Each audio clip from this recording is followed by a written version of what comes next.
surprise one. This wasn't on the calendar, but we always have our meetings the first Friday of every month. But I think, and I didn't create the schedule for this year. I inherited it. So it wasn't on the schedule, and I thought, why not? And then I realized, well, after break, things, people were probably not available, but why not? Let's just meet. So that's why it got thrown on the schedule last minute. So if you didn't know about it, it's not your fault.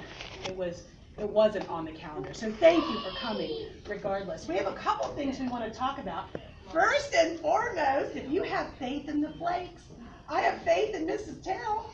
Okay. Who is the biggest Flake I know? This is so exciting. So remember the last meeting we talked about possibly having Justin Berk here. So I got an email from him personally. Look at her. Which She's was in so love. excited. So I've just followed his career for a long time, for 28 years, as long as I've been teaching.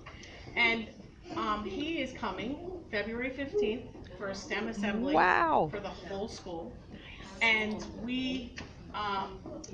it is called a Faith in the Flakes STEM assembly. So he will do STEM activities or experiments that are related to snow and weather. And it'll just be in the gym at 1:45.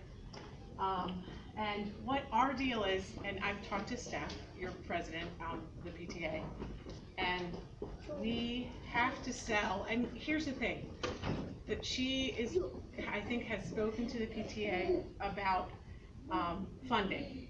But if we sell 100 shirts, the assembly's free. And the shirts are maroon, and they look like this. I think get some. These No, they're Faith. No, they're Faith in the Flake ones. And they have our. So they have Galena Elementary, and they're going to be maroon, okay? And they have Faith in the Flakes, and then on the back they have that pre-sleep list before snow, like pajamas inside out, ice cube down the toilet. So get some. So again, this is a STEM assembly. We are not promoting snow days. We are just. But I think it's fascinating. He is a really great presenter, if any of you've ever seen him on TV, and he's great with kids. So basically what we're going to do, and I'm talking to the t-shirt people, we've got that going. We'll have order forms, we'll put it out. I'm hoping Francois and whoever can blast, and Arlene can blast it on Facebook and PTA and the app, and then there'll be a deadline where we have to get the money in for those t-shirts. Now, if we don't make the 100 t-shirt sale, Stephanie has spoken to the PTA, and she feels that they can cover the flat fee. The flat fee is $500, but if we sell 100 shirts, we got a free assembly. Nice. Will we get them before the assembly so we Yes, can all wear them? that's the whole idea. Is the deadline is going to be before the assembly, and then we'll get the t-shirts probably the 11th, the 8th, or the 11th, and then we'll organize them and get them out so everybody can wear them Friday. Did you say how much each shirt was? $18. $18. Okay. $18, and I think that's about it. What if instead of PTA just paying any balance, they sponsored shirts for students instead? I think that's a great idea. So we have 100 shirts. Kids would have the shirts versus just paying a fee. And that's completely fine. They're 18. Here's the catch. This is that's fine too. Every shirt we sell, he donates $3 back to your PTA. So the day of the assembly, $1,800. It's $1,800 if you do that. What about the balance? Like if we're instead of paying a balance, you're just need it. No. I think teachers alone. I mean, we'll make sure 100 shirts. Yeah, and I think the community alone would buy shirts because it's Justin Berk. That's a big. I mean, you know what I mean? Like celebrity. It's exciting, and we did make just under $500 with the Texas Roadhouse gift cards. So right, it just funnels in there. There you go. What if we can get the Lions Club to be involved too? No, and that's an excellent idea. Those are good ideas to get kids who maybe can't buy a shirt, Can't afford it, that's what I'm that thinking. and that's perfect. $18. Every Those are child is great going to ideas. have a shirt. We are gonna make sure. To Yeah. cover it, somehow to cover it, you're right, we have some time to get to use some of our resources, okay? That's a really good idea, too. And honestly, we wouldn't be able to do this if we didn't have the PTA we have, you guys. So, We are very blessed. and also, we have to be sensitive too that we are able to have this. But, you know, we don't wanna make it like a competition for the other schools, because, Yeah, you know. we were talking to the Rett school, they don't have a PTA, all they had was, scholastics, the book fair. We That's all talked to they them had. on Wednesday. Yeah. So we'll just be sensitive to that, we'll put it out in social media and just, it's a STEM assembly, for Faith in the Flakes, and he's excited to come, and, I think I'll get more details about picture opportunities and things like that, so. And if anybody has any questions, I'm gonna really Steph, you're gonna be my point person as far as, and Arlene and Francois about pushing it out. Is that okay with you guys? Mhm. Okay. Francois Most great of about the- that. Yeah, we'll get that Facebook out, stuff, absolutely. Oh, she does. Yeah. Cheryl does. Okay. I do the like 1 minute delay, the boring things, things that are cute and wonderful. So I think that's it. Does anybody have any questions about that? I kind of covered it quickly, and Steph has all Will my guests be emails. invited? I mean, can they Oh, come? no. I Of mean, course, it's for the kids, so it's not, you know, we definitely don't want a big, huge, you know, but I'm not turning people away that want to come. If parents wanna Yeah, come and. yeah. Encourage them also to buy shirts. Right, Mhm. that's what I was You thinking. can only yeah. come if you're wearing a shirt. Yeah, exactly. I have a question. I was talking to Ms. Roboto, yesterday about the shirts. Is there any way that they could do them in 2 different colors? Because she was thinking if we offered them in maroon and in blue, because you know how we have the blue and gold days? I can talk to the That's probably gentleman. an additional fee. Oh, Yes, okay. Because, it Yeah. might be. you know, It's kind of, because it's one screen, then you have Gotcha. 2 screen. It was just a question that was brought to me, and then you have, I think, personally, I think on Fridays in the winter, that's your spirit wear. yeah. You know what I mean? Yeah. No, I'll talk to the t-shirt guy and see if there's any difference. You know what I mean? If it's, Right. I'll You give can him ask, a what's call. the worst that's gonna happen? Right, You're gonna say it's let's too do that, expensive. I'll Okay. ask. He's really great to work with, I talked to him yesterday. You are. You're like a high school. I'm like a Justin Berk groupie. So I really am excited for you and for the kids, and we're gonna talk, we talked a little bit, I talked to a few teachers about doing some things to connect and give more background knowledge on weather. And we have, I mean, they're part of our standards, so it's a win-win, it fits right in. All right, so I'll stop talking about Justin Berk, and then and you don't wanna see my personal email. So, Arlene, you're next. The next item on is the Rett syndrome. We have a student who has Rett syndrome, and Miss Walsh, our language support classroom, is spearheading this fundraiser. It's just so cool. We're learning as we go along, but let's see. So it's a non-inherited genetic neurological disorder that occurs almost exclusively in girls and leads to severe impairments, including seizures, scoliosis, and digestive difficulties. It affects every aspect of the child's life, their ability to speak, walk, eat, and even breathe easily. So the hallmark of Rett syndrome is near constant, repetitive hand movements while awake, and then the children understand far more than they can communicate, and then they're just bright, attentive, and their ability to express, you know, moods and emotions. And we included, and I am gonna mention her name because her grandmother has given us permission to use her as our kind of like our poster and support, but she's beautiful. And if you went to the Christmas concert at the high school, you saw that we included her in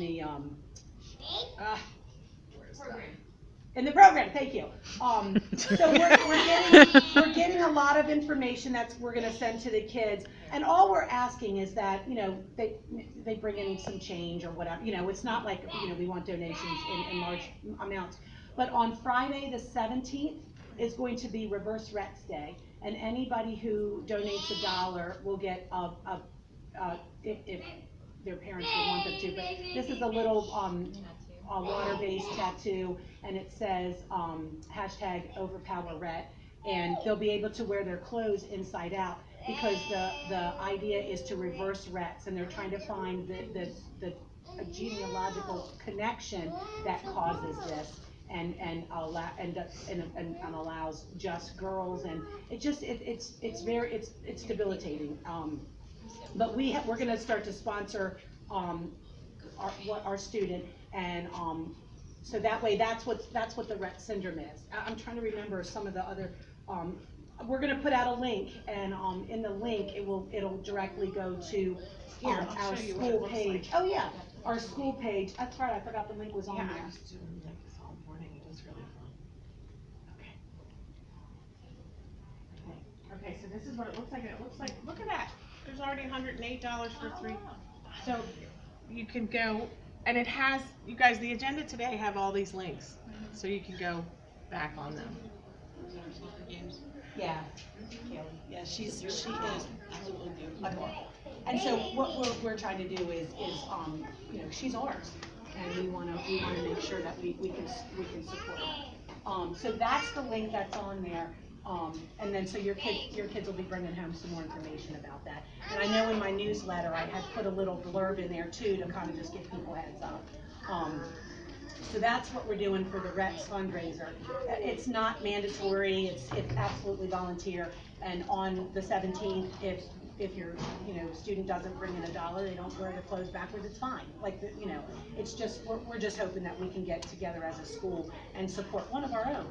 So that's the idea. And in the office, we're going to have some information, and then just the can for any visitors that might come in to help support that cause too. So that's the fundraiser. It's literally to support one of our own.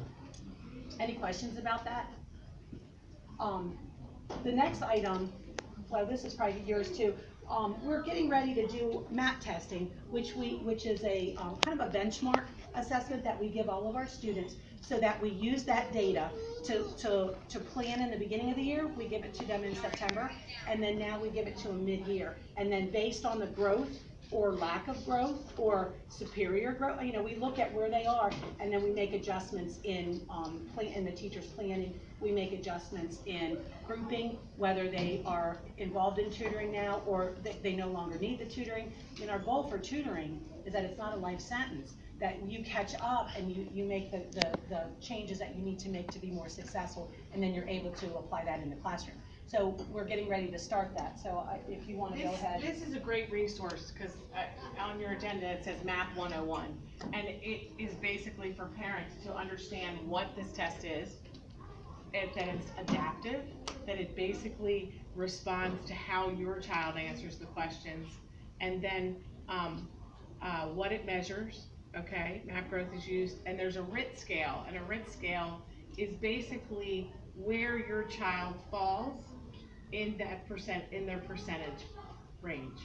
And I don't want to read this slide to you, but I just want you to use that resource so you can understand what it is. When the kids come home and they're like, we're taking math, and it is, I think, my best, having been in the classroom with and done it. It's about growth. It's about growth. It's not about pass or fail. It's about, am I making growth? And the great thing about our teachers is they share the Rett score with the kids. And then they say, okay, but you need to get here by the end of the year. And then the kids set goals. And then, oh, look, middle of the year, you're moving. You're getting closer. And that's what we're trying. You're also trying to build that intrinsic goal setting and move, having children have that intrinsically want to learn and grow. Let's see what else. There was, so the Rett score, But basically, go to this link, because it is a parent guide to math. And it's adaptive, and it's 1st through 5th takes it. 1st and 2nd take reading and math. At first takes just reading and math. 2nd through 5th takes reading, math, and language. So, and they take 1 test a day, and usually it's in the biggest chunk of their day. And the teachers make really great decisions on the optimal time for the kids to do that. So this month, in the next couple of weeks, we'll be taking math. Just so you know, and that if that comes home, and I will send some more information home too. I'd like to actually put some links. I should put links on that site. Who sets the guidelines where the child should be? Well, this is actually it's a group of educators and researchers found NWEA, a not-for-profit organization that has created some of the most trusted and reliable assessment solutions available. So it was a group of educators, and more than 9 million students in the U.S. and 140 countries worldwide use math. Now, So if I take the test and I score whatever I score, I get that question correct, it gives me a more challenging one. And then if I get that correct, I get a more challenging one. But if I don't do well, then I get an easier one. And so it kind of just follows my responses, and then based on my responses, it generates that score. also, as they get older, you can take the Rett score and you can place it into a search engine, and it'll tell you possible colleges for your children. It's really, I just found that out today when I was this is really valuable as far as just so you guys know what this is all about. But also know that this is just a snapshot into Right. your child's, information. We use this score, but we also teacher observation recommendations. We look at park scores. We look at multiple points of data, because maybe they're having a bad day and they took that. We're not going to make decisions for children based on one score, but it is really a good predictor of how well they do on park, which is what we're held accountable for. Right, you just look, see, just said that. And then we give it 3 times a year, fall, winter, and we're at winter now. And it's not standardized, it's adaptive. So, and the good thing about it is they're starting to change the test to have multiple choice, drag and drop, have kind of the same visuals that Park has. So it's on the computer? Yes, it's on the computer, right. It takes about an hour. We give about an hour and a half, and they can take as long as they need. Often kids, when they don't finish, I'll pull them and they'll finish up with me and things like that. So, yes. Kindergarten also? No, kindergarten does not take it. They have the KRA, they have other Kindergarten assessments. readiness assessment. Right. So I think there is a kindergarten one, but we, as a county, have not. on their side. Yeah, we have other things, other assessments. Over-test our 5-year-olds. Yeah. Does anybody have a question? I know that was kind of a short overview, and we can put this link on the website if you want to read a little bit more. Oh, good, I just lost it. There you go. Okay, then we're here. I just two others that I put on there. We changed our lunch and recess schedule starting yesterday. The goal is to include more teachers in the lunch and recess duty, and instead of having teachers just at recess duty, we have them in the cafeteria too. And combining 2 classes, so we've got our pre-K and K together, our 1st and 2nd grade together, 3rd and 4th together, and then we let our 5th grade have lunch by themselves. It's kind of a perk. I know they love it. But what we were finding is the